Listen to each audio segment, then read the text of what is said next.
Hi. Just before we start the Hungary Grand Prix, I thought it would be a nice little introduction, which is going to be starting in South Africa a little bit later on this evening at about 6:30. So we do have some time before we start. What I thought would be great was just to give you a little bit of insight of what the guys are doing before they start their practice and before they do their free practice, then go into qualies, and then obviously the race itself. Let's take it and let's see what the possibilities are and what can be done for the car. And I mean, obviously, there are a lot of things you would be doing. First of all, setting up the car, and I think I'm in a Haas at the moment. I thought, well, let me take something a little bit different, and let's give you an indication of what actually takes place. So, the first thing is obviously you want to set up the car and you want to see what the possibilities are. And I must say this is purely for the game. I mean, obviously there's a lot more technicalities that go into setting up a race car for F1. But this particular game gives you the opportunity to do some basic settings. Most people will tell you that if they do drive or they start this particular type of game, they'll start on the preset, which is a balanced default setting.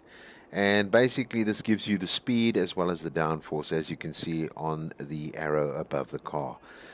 From that perspective, if I have a look at a custom setting, and let's go into a custom setting, here this would be more in a time trial where we're trying to get the most effective time out of the car, but also you can see you can actually take care of the fuel, what's in the car, what's allocated to the car, and basically go in there and then make some decisions on the amount of fuel that's actually in the car. If we look at aerodynamics, this is basically the opportunity to put more downforce on the front of the car, which will give you that easier steering ability, or on the rear of the car as well, which if you're looking for more down force there, will actually sit the car nice and firm on the road, and then you're able to actually keep the car in a more lively and balanced format.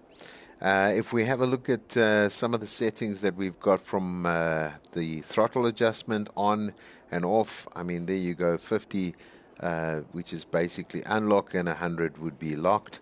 And then obviously the differential adjustment off the throttle here, 100%, just to give you an understanding of what we're talking about on that particular side. Down the bottom, obviously, you can read this is to deal with the actual car itself, the front camber, the rear camber, as well as the toe, or the front toe and the rear toe. This is the angle of how the actual wheels sit on the tarmac, which you're about to rip up as you're driving down at a very fast and economical speed.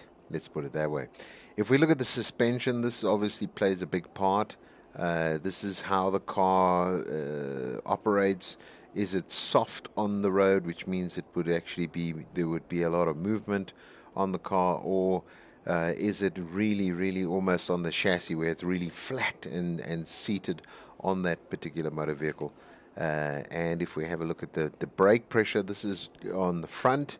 So how much pressure do we apply to, and you can see in this particular case it's quite high, where the rear end, and this will prevent sort of lockup, etc., etc. And then obviously tire pressure. Now, it's a very important part of racing, and actually what's going on.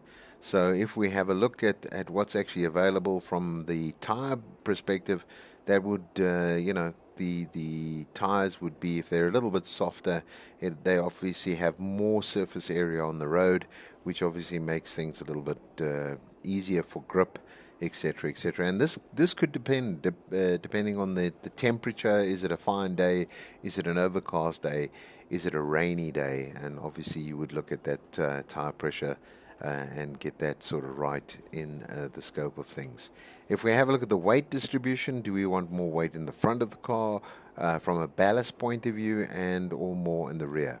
Now, I mean, I just went through just the basics, but obviously when you're playing the game, uh, these preferences are really pretty much personalized to your type of driving, the way you drive. Now, that also goes into, are you using a controller or are you using an actual wheel? And if you're using a controller, the setup could be completely different. If you're using a wheel, depending on the type of wheel, there are some really fantastic brand name wheels out there, and some of them are sort of suited more for the enthusiast to those that are basically, a young guy who has within his budget to buy a budget type wheel. So, and that also plays quite a big difference. And you'll find with most racing games, this obviously does affect your type of driving. And if you get the more upper end wheel, you'll find there's a little bit more you can tweak with and actually do in order to enhance that experience for yourselves. Now, I mean, today's Hungary, so we're going to have a look at, and this is just my sort of tip on what should be the aerodynamics. I would take a 9 as well as an 8, but once again, it depends on the individual themselves. If we look at the transmission side, I'm going to leave it at that because I find that that's probably for me the best type of drive, etc., etc.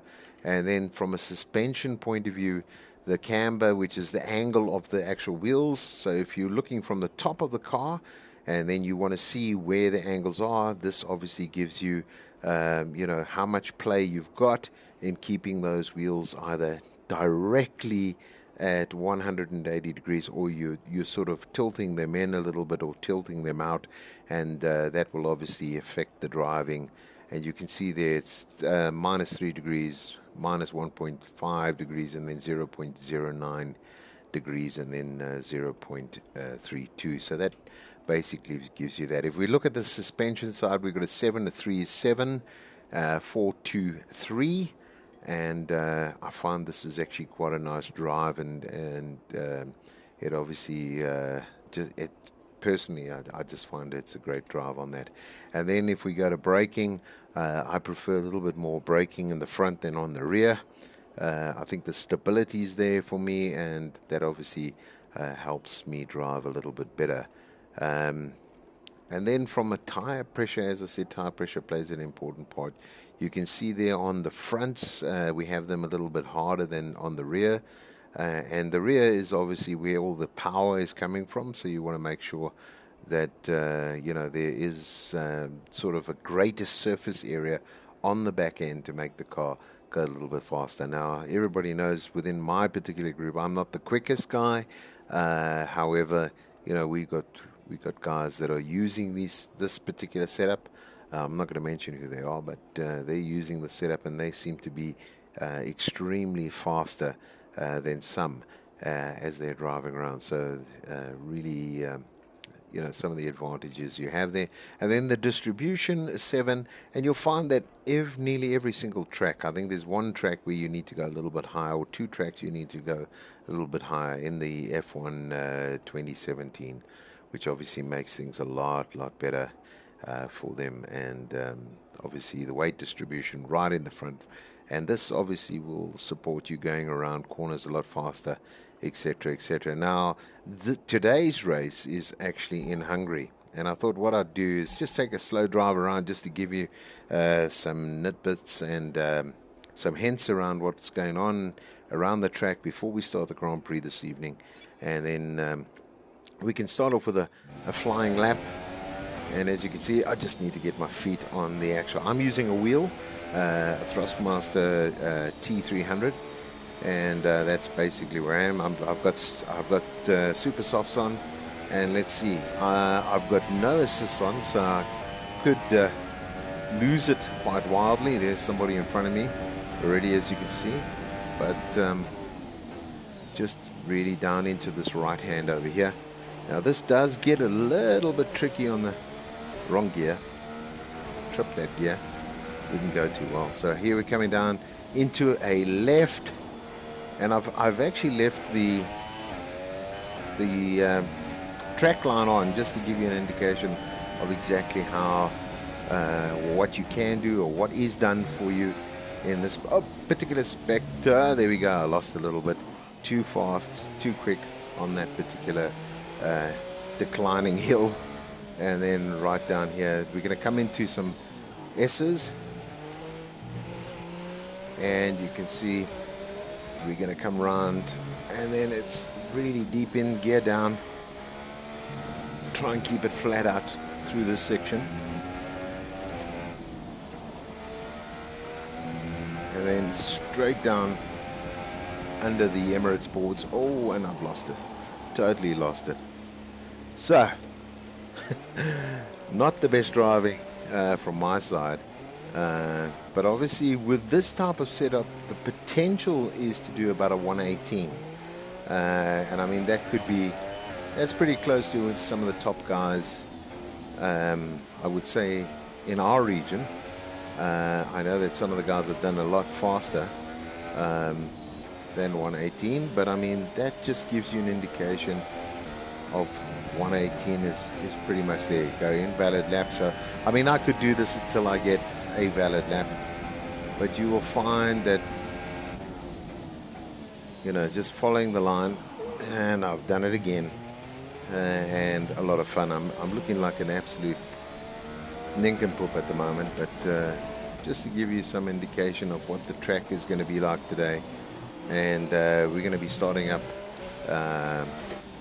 for the African Academy Online Racing at around 6:30 today. We hope you're going to join us. We hope you're going to have some fun with us and listen to the commentary, and obviously see where the guys are in the championship. So thank you for joining for this short little session on setups.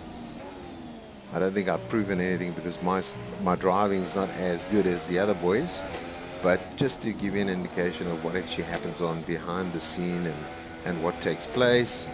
And also, if you're interested in looking at 2018, we do run a league. We will be running the league for the 2018 series as well. So you're never too late to join us, and you can always contact us via the PlayStation community.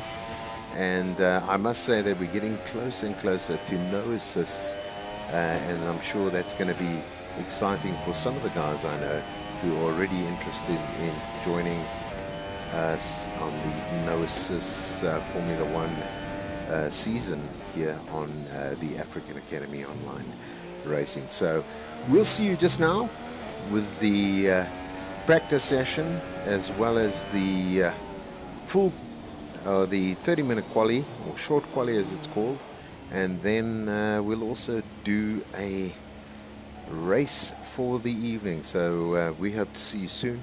Thanks very much for joining us for this little introduction, and we'll see you a little bit later this evening at around about 6:30. So enjoy.